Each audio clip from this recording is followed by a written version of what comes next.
রকমের gate TET সব ভাঙছে।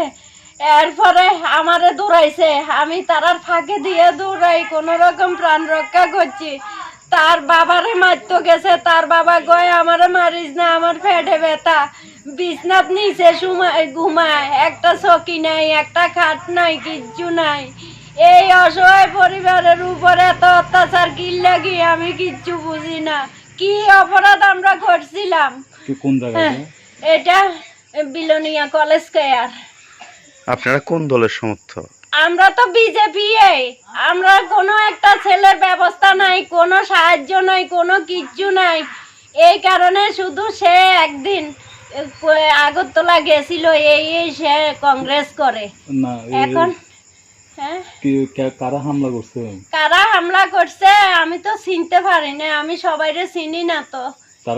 এই এলাকারে, এই মির্জাপুর লয় সবার এলাকারে আমি তো চিনি না। কোন দলের সমর্থক? তারা বিজেপির সকালবেলায়ও তারারে দেখছি, দুপুরেও দেখছি, তখনে আবারও আইছে পুলিশ আইছিল।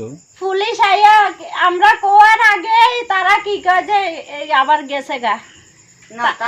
তারারে একটু কইছিলাম স্যার আপনারা একটু দেখি যান, পুলিশ দেখে গেছে না। না বা ঢুকছে। মানে আপনার ছেলে মানে ওই কংগ্রেসের মিটিং এ গেছিল নাকি আগরতলায়?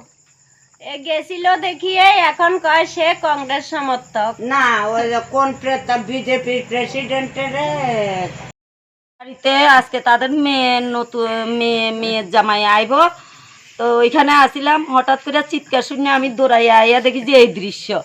এটি দেখে আমি সব পোলাভাইনেরা গেঞ্জি কই যে বাবা তোরা মাথাটা ঠান্ডা কর, তোরা কি লেগে একটা নিরীহ পরিবারের উপরে এরকম করতেছস। আমি এটাই কইতাছি, তারা আমারে পর্যন্ত ধাক্কা দেয় এখন যে শুন তোরা ঘরে মা বোন আছে, সবাই আছে, কি লেগে তোরা, তারা তো গরিব পরিবার, চলতে পারে না।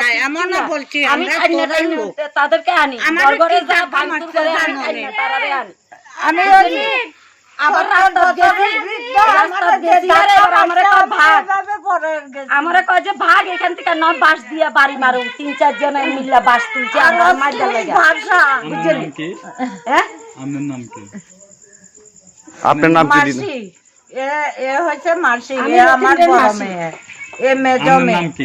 আমার নাম দীপালি মিত্র। বয়স কত? 70। দিদি আমি হয়েছি এদের মা, রথিনের দিদিমা।